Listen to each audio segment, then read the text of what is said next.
Lieutenant general Nadeem Ahmad Anjum को नया DG ISI तैनात कर दिया गया। इससे कबल lieutenant general Nadeem Anjum core commander Karachi के फराइज अंजाम दे रहे थे।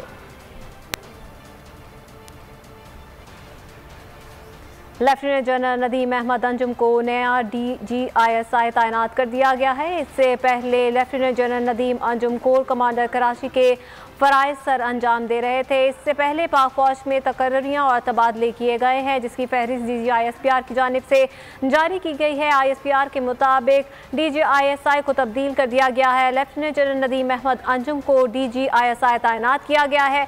लेफ्टिनेंट जनरल फैज़ हमीद को कोर कमांडर पेशावर तैनात कर दिया गया, जबकि ISPR के मुताबिक लेफ्टिनेंट जनरल मोहम्मद सईद को कोर कमांडर कराची मुकर्रर किया गया था। इससे पहले कोर कमांडर कराची के फ़राइज़ लेफ्टिनेंट जनरल नदीम अहमद अंजुम अदा कर रहे थे, जिनको अब नया DG ISI तैनात किया गया है। DG ISI lieutenant general Nadeem Anjum शानदार पेशावराना करियर के हामिल हैं।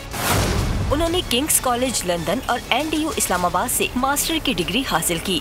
नदीम एहसन अंजुम को रिवायती और ज़ेली रिवायती खतरे के माहौल में कमान का वसी तजुर्बा है। नदीम एहसन अंजुम कमांडर 5 कोर के ओहदे पर फाइज रहे।